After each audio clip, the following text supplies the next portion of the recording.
Alors bienvenue sur ma chaîne. Vous, toutes les nouvelles personnes et tous les anciennes personnes déjà, je vous souhaite une chaleureuse bienvenue sur ma chaîne. Alors je me présente, je suis Kimela et sur ma chaîne je parle de féminité, je parle du développement personnel, je parle un peu de tout au fait. Alors aujourd'hui on va parler de la notion de pauvreté. Qui parmi nous là aime la pauvreté? Bon, il y en a qui ont peur de dire, mais moi, je n'ai pas peur du regard des autres. Moi, j'aime pas la pauvreté, franchement. J'aime pas la pauvreté, je déteste, je dis non.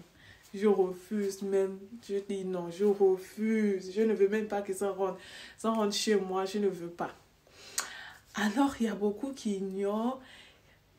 gens qui ignorent quel genre de pauvreté. Mais pourquoi il y en a des gens qui ont toujours peur de dire qu'ils veulent être riches? Je ne comprends pas ce délire, au fait. Il y a des gens, ils ont toujours peur de dire, oh, moi, je vais être riche. Ils ont peur, au fait. Mais pourquoi? Moi, je vais être riche, au fait. La richesse. Peut-être que ces gens ont peur, soit ils sont hypocrites, soit, je sais pas, ils ont peur du regard des autres, soit ces gens, ils veulent vraiment demeurer pauvres, au fait. Parce que je ne comprends pas pourquoi avoir peur de dire que je veux la richesse, au fait. Pourquoi avoir peur? Je veux la richesse, je veux la gloire, je veux la prospérité, je veux tout ce qui est bon. Là, c'est ce que je veux. Je n'ai pas peur de dire, je veux ça, moi je veux ça là, c'est ce que je veux. Il y a beaucoup aussi qui pensent que oh, quand on aime l'argent, Dieu ne nous aime pas. Quand on aime des bonnes choses, Dieu ne nous aime pas. Mais c'est faux, au fait. Il faut juste avoir un état d'esprit équilibré. C'est-à-dire qu'il ne faut pas trop te focaliser là-dessus, au fait. La priorité, c'est d'abord Dieu. La priorité, c'est ce qui est la normale. Mais il ne faudrait pas avoir peur de dire on veut la richesse, on veut la prospérité. En tout cas, moi, je souhaite à chacun de nous la prospérité. Moi, je souhaite le succès à toute personne, la réussite. Moi, je n'ai pas peur de dire ça, ou je n'ai pas peur de le souhaiter à personne également qui pense que quand on va devenir riche, on va carrément oublier Dieu. On ne va plus penser à Dieu. On va faire que des choses de contraire. Oh non, Dieu ne va plus nous bénir. Dieu ne va plus être avec nous. On va être dans le côté du monde là-bas. Mais c'est faux. C'est question de priorité, des principes. Si tu accordes la priorité, si ton Dieu est primordial pour toi, si le Dieu que tu sais que non, tu veux vraiment le servir, tu accordes la priorité à ce Dieu et ton temps, la disponibilité aussi, ça compte. Donc, tu mets ta richesse à côté, mon frère, ma soeur. Tu pries ton Dieu avec humilité. Même quand on est riche, on doit toujours rester humble. Moi, j'aime les bonnes choses, j'aime la richesse. Je n'ai pas peur de le dire. Alors aujourd'hui, on ne va pas parler que de richesse, on va parler de la pauvreté. La pauvreté, la pauvreté, la pauvreté. Qui parmi nous aime la pauvreté? Je ne pense pas, non? On va parler que de la pauvreté. Et on va parler des éléments qui montrent que quelqu'un, il est pauvre. Il y a beaucoup qui ignorent, ils sont là, ils sont en train de marcher, là, ils ignorent qu'ils sont pauvres. Quand on parle de pauvreté, ce n'est pas seulement financièrement, en fait. La pauvreté peut être de plusieurs... Alors, on va parler aujourd'hui des éléments de la pauvreté. Tout d'abord, je vais vous parler de la pauvreté sociale. Lorsque tu te rends compte que tu as du mal à construire une relation, une amitié avec des gens, lorsque tu te rends compte que des gens te fuient, lorsque tu te rends compte que tu as un problème, à chaque fois, tu n'arrives pas à communiquer avec des gens, tu n'arrives pas à avoir des mêmes idées avec des gens. Les gens ont du mal, franchement, à rester avec toi. Ta compagnie gêne vraiment les gens. Alors, tu devrais déjà te poser des questions primordiales, des questions très importantes que j'ai peut-être un problème, en fait. C'est que les gens vous fuient. C'est pas normal. C'est-à-dire que il y a quelque chose, vous avez un problème. Alors déjà, il y a pauvreté et pauvreté. Je vais vous parler un peu déjà de moi. Moi, j'aime la solitude, au fait. Ça me permet de me retrouver. Ça me permet, franchement, de méditer. Ça me permet, franchement, de me concentrer, au fait, sur moi-même et sur mes objectifs. J'aime me retrouver parfois seule. Parce que lorsqu'on est toujours avec des gens accompagnés, on n'a pas tendance à savoir quelles sont nos faiblesses au fait. On ne reconnaît pas, on n'a pas cette capacité-là de maîtriser nos émotions, de maîtriser. Voilà. Et moi déjà, les gens aiment bien être à ma compagnie. Hein. Les gens aiment bien quand je suis avec eux, les gens m'invitent tout le temps. Mais malheureusement, parfois je ne trouve pas du temps pour les autres. Parce qu'il y a mon boulot qui est là, déjà, que je dois gérer moi-même et ma propre famille. Donc, parfois, c'est un peu difficile. Mais les gens aiment bien passer du temps avec moi. Mais lorsque vous êtes ce genre de personne que tout le temps vous disputez avec des gens, vous n'arrivez pas, franchement, à trouver toujours un dialogue, une communication. C'est toujours trop agité entre vous et les gens. C'est qu'il y a un problème, c'est que vous êtes pauvre socialement.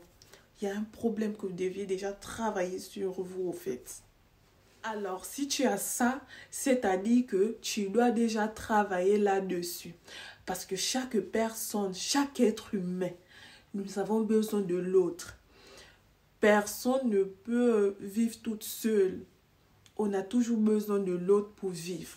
Alors, travaille sur ce comportement, travaille sur cet esprit-là, travaille là-dessus.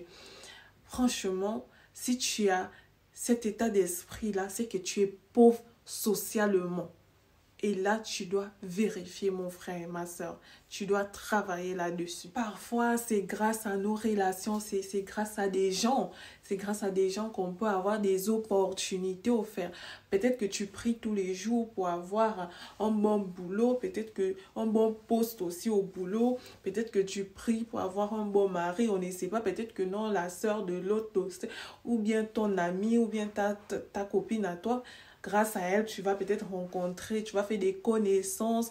Peut-être que tu as envie d'avoir une belle voiture et que tu connais quelqu'un. Ou bien, si tu as des bonnes relations avec des gens, peut-être que grâce à eux, tu pourras obtenir la voiture de tes rêves. Tu pourras obtenir ce que tu désires, en fait. Donc, on a toujours besoin de l'autre. On a toujours besoin d'avoir des personnes sur qui on peut... Alors, en cette année qui commence là, si tu te rends compte que tu as une pauvreté sociale, alors il faut éliminer, il faut dire non, je ne veux pas, tu refuses. Tu ne veux pas parce que c'est une nouvelle année. Et cette nouvelle année, tu dois rentrer dans cette nouvelle année avec des bonnes attitudes, avec des projets, avec des objectifs que franchement tu dois mettre sur pied et tu dois vraiment tenir. Alors, tu dois aussi savoir que tu dois garder près de toi des personnes saines, des personnes qui veulent te voir réussir, des personnes qui t'aiment au fait, des personnes qui sont là pour toi, pas des personnes qui te jalousent, pas des personnes qui sont là, qui sont un peu aigries, des gens. Alors, comme deuxième point, on va parler de la pauvreté mentale. Il y a des gens qui sont vraiment pauvres mentalement. Je ne parle pas des personnes malades. Des personnes qui sont malades, ils ont du mal à réfléchir. Mais je parle des personnes qui sont en santé, qui ont du mal à réfléchir. C'est-à-dire, quand je parle de pauvreté mentale, c'est-à-dire ces gens-là, ils cogitent, ils réfléchissent comme des enfants. Ils ont du mal à avoir des bonnes idées, à avoir des projets. Non, leur réflexion est toujours tellement minime en fait, tellement enfantine. Franchement, que tu te demandes même que est-ce que cette personne est majeure? Est-ce que je parle là avec un adulte? Ils ont un problème mental. Ce sont des personnes généralement qui vont toujours qui vont toujours venir avec des histoires qui, franchement, qui n'a pas de queue, qui n'a pas de tête, qui n'a pas de queue, au fait. C'est des histoires sans... des histoires qui n'ont pas de sens, au fait. Des histoires, franchement, que tu ne sais... Franchement, que toi-même, tu ne sais pas comment... Toi-même qui a un mental... Toi qui sais, franchement, qui connaît, qui a la sagesse et l'intelligence, franchement, tu trouves que tellement c'est bête, au fait. Désolée pour ce terme. Tellement tu n'arrives pas.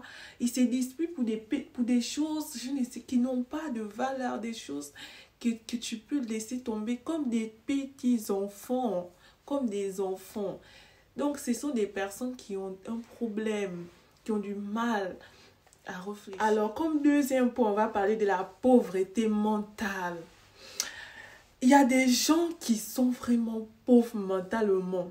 Je ne parle pas des personnes malades. Des personnes qui sont malades, ils ont du mal à réfléchir. Mais je parle des personnes qui sont en santé, qui ont du mal à réfléchir. C'est-à-dire, quand je parle de pauvreté mentale, c'est-à-dire ces gens-là, ils cogitent, ils réfléchissent comme des enfants. Ils ont du mal à avoir des bonnes idées, à avoir des projets. Non. Leur réflexion est toujours tellement minime, au fait. Tellement enfantine. Franchement, que tu te demandes même que est-ce que cette personne est majeure? Est-ce que je parle là avec un adulte? Ils ont un problème mental. Ce sont des personnes généralement qui vont toujours venir avec des histoires qui, franchement, qui n'a pas de queue, qui n'a pas de tête, qui n'a pas de queue, au fait. C'est des histoires des histoires qui n'ont pas de sens, au fait. Des histoires, franchement, que tu ne sais, franchement, que toi-même, tu ne sais pas comment, toi-même qui a un mental, toi qui sais, franchement, qui connaît, qui a la sagesse et l'intelligence, franchement, tu trouves que tellement c'est bête, au fait. Désolée pour ce terme. Tellement tu n'arrives pas. Ils se disputent pour des choses, je ne sais, qui n'ont pas de valeur, des choses que tu peux laisser tomber comme des petits enfants, comme des enfants. Donc, ce sont des personnes qui ont un problème, qui ont du mal à réfléchir. Ce sont des personnes ils sont incapables même de rester devant un texte, de le lire, de le comprendre, de l'analyser, au fait. Tellement la réflexion est tellement basse, la mémoire, le mental est tellement bas, au fait. Je ne parle pas des gens qui sont malades, mais je parle des gens qui sont bien portants, et je ne parle pas des gens qui ne sont pas allés très loin dans les études. Je parle des gens qui sont vraiment allés, qui sont allés à l'école et qui sont en bonne santé, mais qui ont du mal à réfléchir, au fait. Alors, cherchez la richesse. La richesse n'est pas que l'argent. Cherchez la richesse sociale, la richesse mentale. Cherchez la richesse d'esprit, au fait. L'intelligence. Cherchez. Ce sont des formes de richesse. La richesse n'est pas que financièrement, mes sœurs. Même comprendre la parole de Dieu, là, c'est une richesse. Parce que même la parole de Dieu, et même Dieu même lui-même, il dit que mon peuple périt faute de connaissance. Ça veut dire qu'on est pauvre même à travers la connaissance. On n'a pas de connaissance et on doit chercher à s'enrichir et acquérir toutes ces valeurs-là. Ça compte. Entourez-vous des personnes instruites que vous pouvez aussi vous placer devant les autres et faire des débats. Il y a beaucoup de personnes qui n'ont pas la richesse d'esprit. Et laissez-moi vous dire que lorsqu'on n'a pas la richesse d'esprit, c'est-à-dire c'est une pauvreté extrême. C'est une pauvreté extrême, je le répète. Et tu vas remarquer, ce genre de personnes-là, ce sont toujours des personnes qui regardent beaucoup la télé, qui aiment des séries, novelas, des séries, qui regardent toujours. Elles vont vous raconter, oh non, tel acteur a fait ça, ça là, ils sont champions, fait des buzz, fait du Congo, ça. Faut raconter, l'autre a fait ça. Tu as vu ce qu'elle a mis? Elle là, elle n'est même pas jolie, elle est vilaine. Elle là, moi je suis plus que elle. Moi, des débats stériles. ils sont déprimés. Mais quand il s'agit des questions, des trucs de réflexion, des questions de réflexion. Et lorsqu'il s'agit des questions de réflexion, tu vas leur voir, ils ne sont jamais présents, incapables de réfléchir, incapables d'apporter une idée enrichissante, une idée qui peut franchement aboutir à quelque chose de positif. Ils sont incapables, ce genre de personnes. Alors là, maintenant, on va parler de la pauvreté financière. Il y a des gens qui ont... On ne va pas confondre, hein. Il y a des gens qui n'ont pas des opportunités d'avoir le gain. Il y en a qui ont momentanément le gain. Alors, il y a des gens qui ont eu des opportunités dans la vie, qui ont touché à l'argent, mais ils n'ont rien fait avec cet argent. C'est-à-dire, quand je dis ils ont touché, ce n'était pas un petit argent, hein, c'est qu'ils ont vraiment eu de l'argent. Que tu restes même comme ça même dans vos propres familles, dans ma famille, on dit, oh, tu vois le tonton là, non? Le tonton là, avant, il avait de l'argent. Oh, il faisait des grands voyages, des business. C'était lui le riche de la famille. Mais oh, mais toi, tu restes là, on ne fait qu'au passé. Ça, c'est un esprit de pauvreté. C'est une pauvreté financière. Toi, l'argent arrive à toi. C'est pas que l'argent n'arrive pas, l'argent, tu arrives à toucher l'argent. Mais tu ne fais rien avec cet argent. Tu as un problème. Tu as un problème. Tu as une énergie qui absorbe, c'est-à-dire qui attire cet argent-là, qui fait en sorte que l'argent ne reste pas avec toi, au fait. Et cette énergie-là, tu dois l'éliminer, tu dois le chasser de toi. Beaucoup de gens sont tombés dans des erreurs parce qu'ils n'arrivaient pas à garder l'argent. Il y a des gens qui ont l'argent que, même lorsque tu arrives chez eux comme ça, toi-même tu es étonné, tu dis, mais lui là, mais il avait l'argent, ou bien il touche l'argent, mais qu'est-ce qu'il fait avec son argent? Toi-même, tu es dépassé, au fait. Ce genre de personnes-là sont poursuivies par des esprits de pauvreté financière. Il y a des gens même, tellement ils ont de l'argent même, mais eux-mêmes, ils sont radins sur eux. Ils sont radins sur leur propre corps. Ils sont radins sur leur maison, dans leur maison, pardon. Ils sont radins partout, ils sont radins. Toi-même, tu vas te dire que, oh, mais lui, là, il touche beaucoup d'argent, mais tu ne vois jamais rien. La personne ne fait rien avec son argent. C'est un esprit de pauvreté. Mes sœurs, alors mes sœurs, n'ayez pas ce genre d'esprit. N'ayez pas ce genre d'esprit.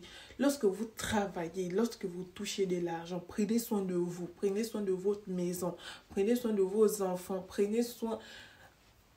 N'ayez pas ce genre d'esprit d'esclavage. Enjoy your life. Tu n'es pas venu sur terre être esclave. Tu es venu profiter de la vie, au fait. Profite de la vie. Ne sois pas radin partout.